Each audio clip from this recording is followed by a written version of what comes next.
जय हिंद, भारत माता की जय। आज पुनः आप लोगों से एक लंबे अरसे के बाद जुड़ने का अवसर प्राप्त हुआ है। बड़े ही लंबे समय तक एक अंतराल विकसित हुआ जो कि हमारे स्वतः के पठन पाठन कार्यों के कारण हुआ। उसके लिए मैं आपका क्षमा प्रार्थी हूँ। लेकिन अब निष्कर्षतः इस निर्णय पर पहुंच चुका हूं कि इस पठन पाठन की प्रक्रिया में आप लोगों के साथ संलग्न हुआ जाए। तो मैं स्वतः को विद्यार्थी ही मानता हूँ और मुझे लगता है कि कुछ जो आवश्यक बातें हैं मैं आपको सिखा सकता हूँ, उसके लिए मैं उपस्थित हूँ। और जो आवश्यक चीज़ें मैं आपसे सीख सकता हूँ उसके लिए यह खुला माध्यम है, कमेंट सेक्शन है, वहाँ पे आप अपने विचारों को व्यक्त कर सकते हैं।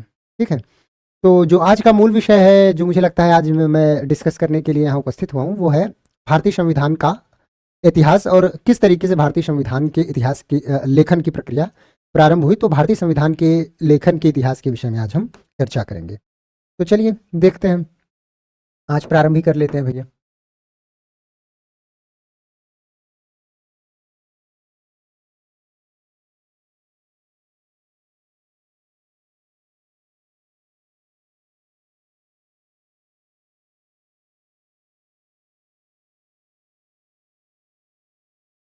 ठीक, तो आज का यही हमारा मुख्य बिंदु है। संविधान एक बड़ा ही अच्छा शब्द है। तो अगर हम संविधान के विकास की प्रक्रिया को जानना है तो सबसे मूल बात है कि हमें संविधान का तात्पर्य पता होना चाहिए कि संविधान का मूल अर्थ क्या है। संविधान का मूल अर्थ क्या है? तो सबसे पहले हम क्या जानेंगे संविधान के विषय में कि संविधान क्या है। तो संविधान क्या है, सबसे पहले इसको हम समझते हैं। संविधान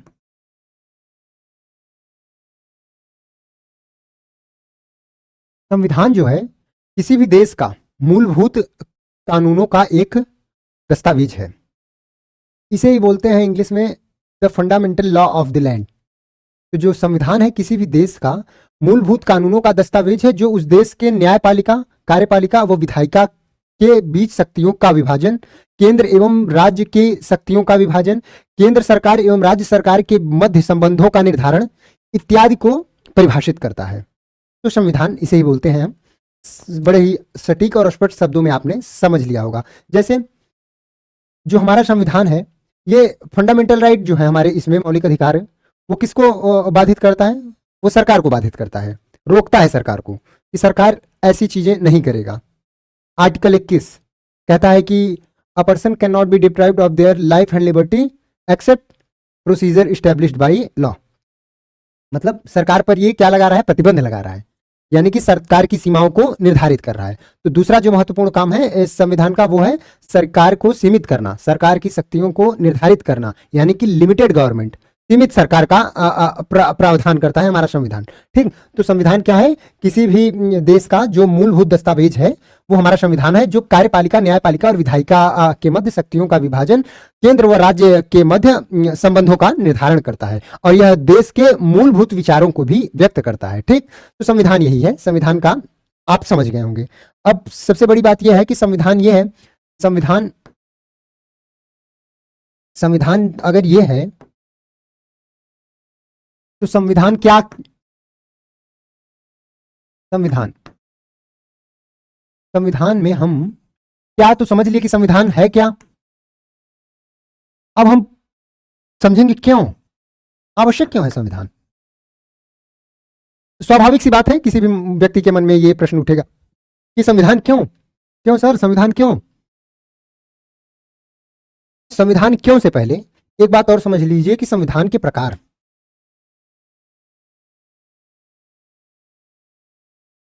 संविधान के प्रकार को पहले समझ लीजिए। संविधान मुख्यतः दो प्रकार से विभाजित किया गया है, एक तो लिखित और एक अलिखित। इसे बोलते हैं रिटन कॉन्स्टिट्यूशन, इसे बोलते हैं unwritten constitution. Constitution what, why, types, written and unwritten. ठीक, तो ये इसका लिखित संविधान वो है जो एक देश के द्वारा, एक संविधान के द्वारा, संविधान सभा के द्वारा बैठ के निर्वाचित सदस्यों द्वारा उस पर विचार विमर्श करके संविधान को लिखित दस्तावेज के रूप में बना देना, एक दस्तावेज के रूप में। अलिखित संविधान क्या है?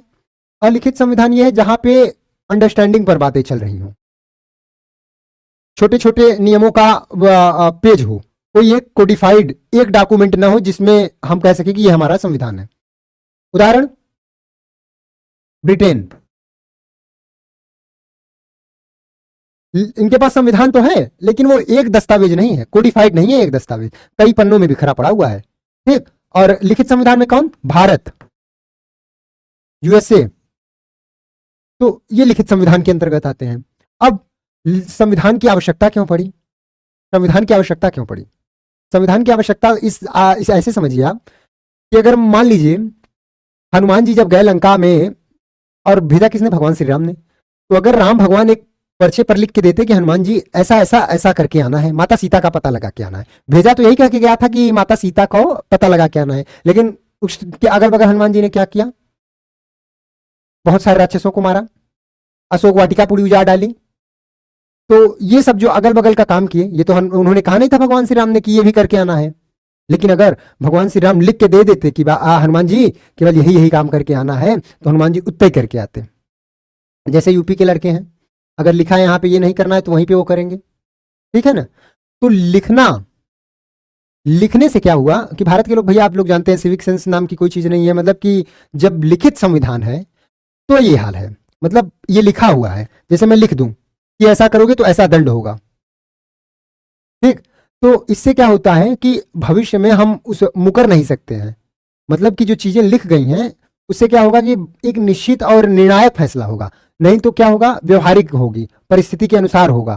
तो वो चीजें कई बार आवश्यक हो जाती हैं लिखना। अब भारत जैसे देश के लिए तो बहुत आवश्यक है, क्योंकि यहां पर आप लोग जानते हैं कि लिख के देना, जब लिख के देने पर यह हाल है तो सोचिए न लिखा होता संविधान तो क्या हाल होता। तो मूल बात यही थी कि लिखना इसलिए जरूरी था जिससे क्रेडिबिलिटी बने, लोगों के अंदर विश्वास जागृत हो संविधान के प्रति, एक ऐसा दस्तावेज बन जाए जिससे लगे कि हाँ सब गलत हो सकते हैं लेकिन ये दस्तावेज नहीं गलत हो सकता, सब अन्याय कर सकते हैं लेकिन ये दस्तावेज अन्याय नहीं करेगा। सरकार के हाथ में देते शक्ति कि सरकार निर्धारित करेगी क्या सही क्या गलत, भैया जिसकी सरकार वैसा अन्याय। लेकिन अगर संविधान में हम लिख दिए तो संविधान तो सबको मानना है, तो संविधान इसीलिए लिखा गया कि भैया कल को सरकारें ये ना कहें कि भैया नहीं हम ऐसे चलाएंगे, तो फिर क्या नाम है राहुल गांधी की सरकार आए कहे नहीं भैया हम ऐसे चलाएंगे, तो इसलिए लिखना जरूरी था। लिख दिए तो अब निर्धारित हो गया कि आपको भी उसी के अनुसार चलना है, मोदी जी को भी उन्हीं के अनुसार चलना है, तो जितनी भी पार्टियां हैं सब संविधान के पीछे पीछे चलेंगी, ठीक।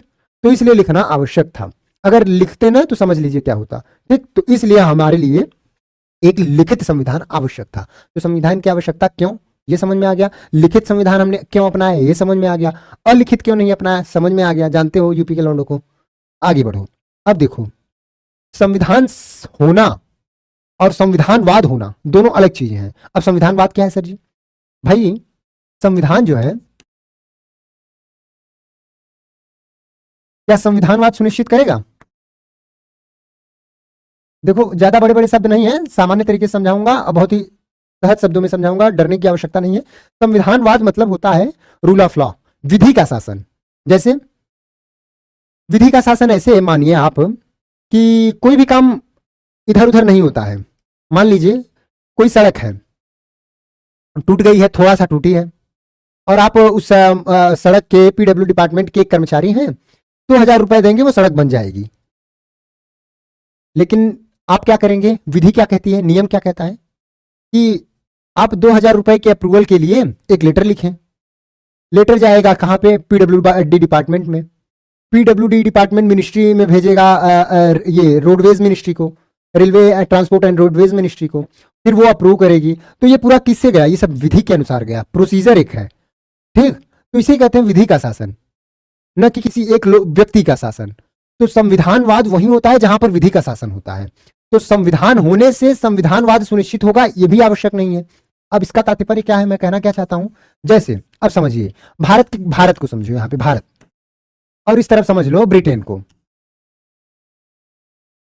अब बताओ, भारत में सारी चीजें नियम कानून से होती हैं। ट्रैफिक लाइट है, ट्रैफिक नियमों का सब पालन करते हैं, तो क्या है? वो विधि का शासन है, विधि के अनुसार चीजें चल रही हैं। एफआईआर दर्ज होता है, अगर कहीं मारपीट कुटाई कुछ भी हो गया तो एफआईआर दर्ज होता है ना, तो विधि के अनुसार चल रही है चीजें, ऐसे नहीं है कि जो जैसे नहीं तैसे। तो भारत में एक लिखित संविधान है, रिटन कॉन्स्टिट्यूशन है, ठीक। तो रिटन कॉन्स्टिट्यूशन है, और रिटन कॉन्स्टिट्यूशन के साथ क्या है? रूल ऑफ लॉ है। तो यानी कि संविधान होगा तो संविधानवाद तो है, क्योंकि भारत में विधि के अनुसार चीजें चल रही। तो भारत में क्या है? संविधान के साथ संविधानवाद भी है, ठीक। ब्रिटेन में क्या है?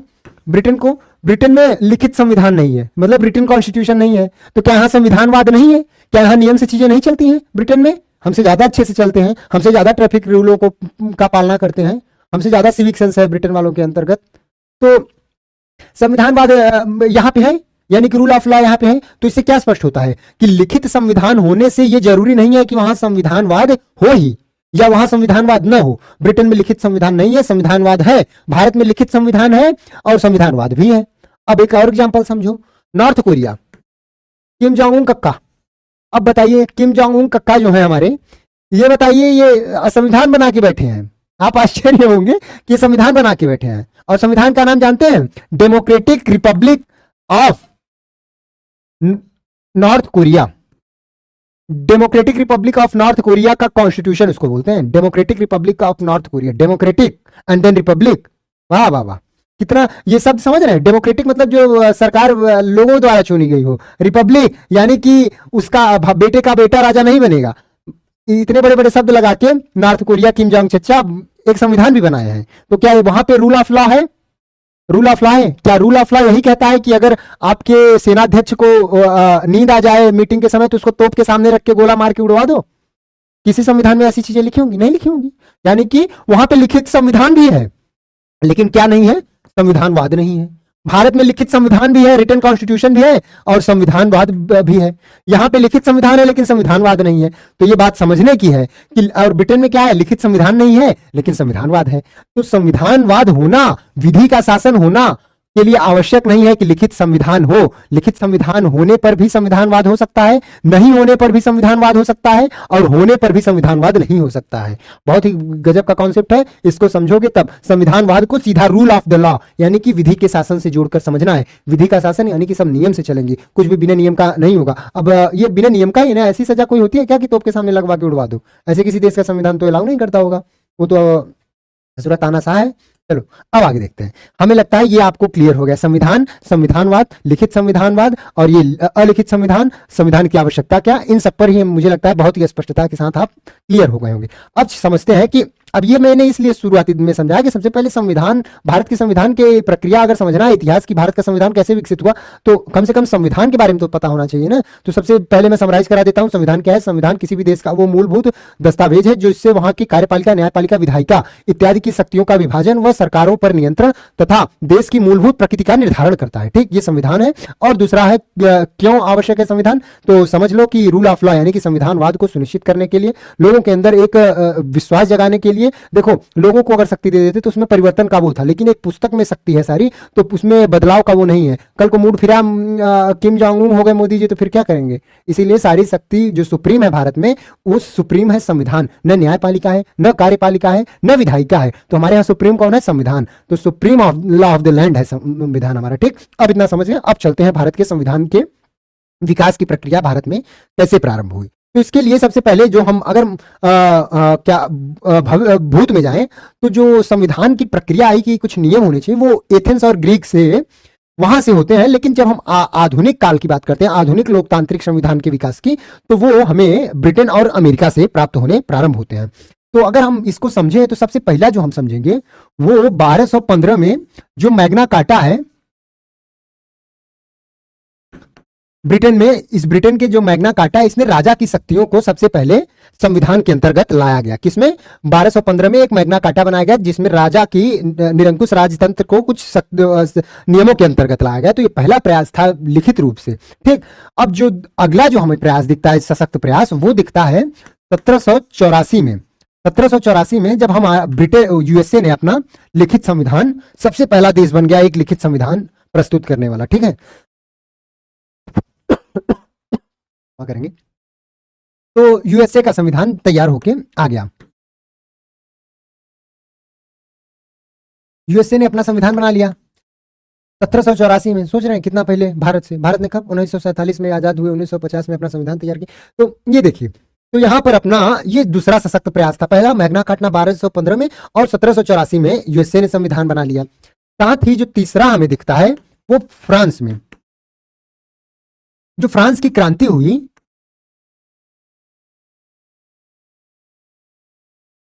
जो फ्रांस की क्रांति हुई,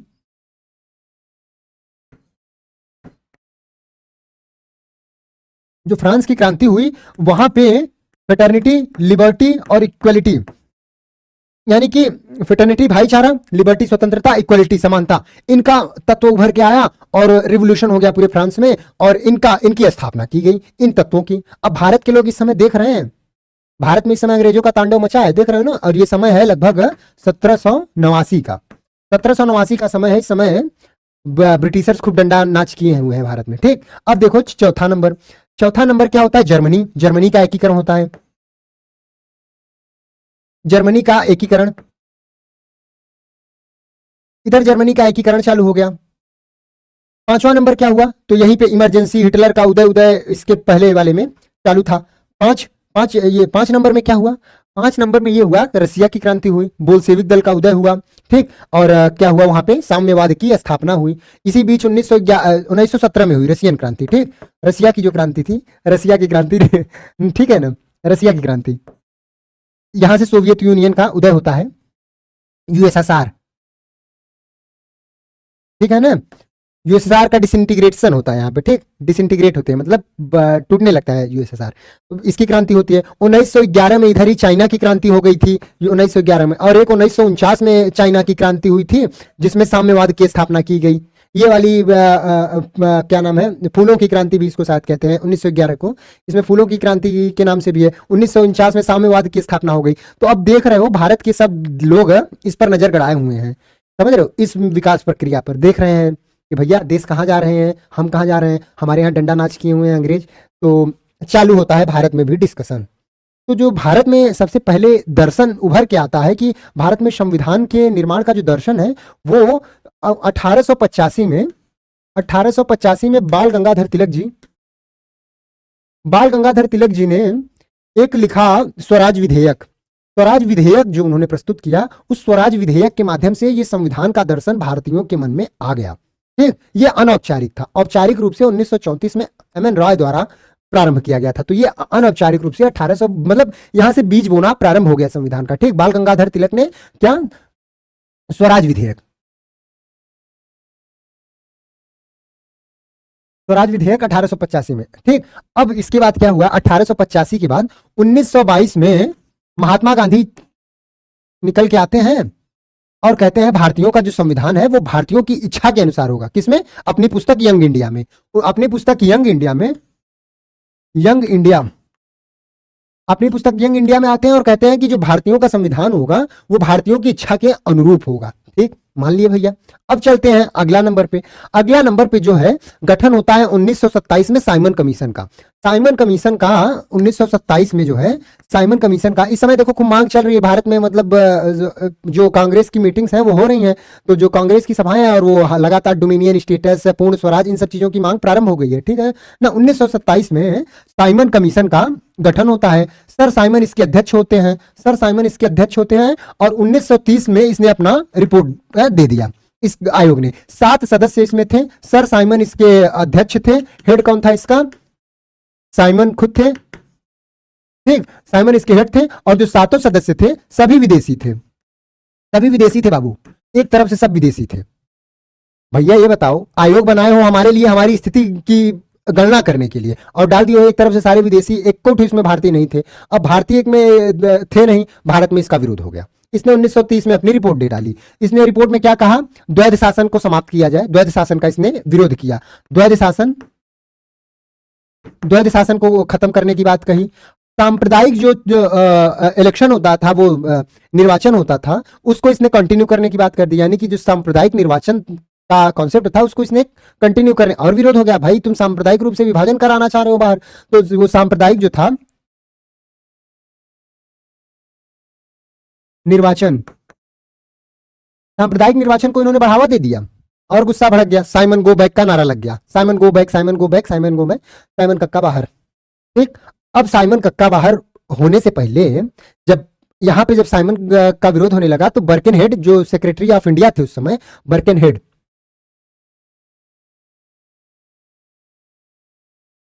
निकल कर आए, कहे भैया भारतीयों को संविधान की समझ नहीं है, और चैलेंज कर दिए कि बनाओ संविधान, बनाकर दिखाओ हमें। अब भैया यूपी के लड़के आसान और सामान्य होते नहीं हैं, उनको हमेशा एक्सेप्शन में ही मैं रखता हूँ, मैं भी वहीं से हूँ भैया, अब सोच लेना तुम लोग। तो वो भी प्रयागराज का, इलाहाबाद यूनिवर्सिटी से निकले। मोतीलाल नेहरू चचा कहते हैं ठीक है, हमको चैलेंज तो रावण भी करता है, हमको चैलेंज तो दुर्योधन ने भी किया था, और ये जो आर्म्ड फोर्सेस हैं वो भी चैलेंज ही करती रहती हैं, तो तुम कौन से बड़े हो, आओ तुम भी। चैलेंज स्वीकार किया भैया, नेहरू रिपोर्ट, नेहरू रिपोर्ट इन्होंने ही तैयार की, ठीक, चैलेंज स्वीकार कर लिया। अब चैलेंज की जो आगे की बातें हैं कल हम प्रारंभ करेंगे, आज के लिए इतना ही। चैलेंज इन्होंने स्वीकार किया और फिर इन्होंने नेहरू रिपोर्ट प्रस्तुत की, उस पर कल हम विचार विमर्श प्रारंभ करेंगे। आज के लिए इतना ही, धन्यवाद, जय हिंद, भारत माता की जय।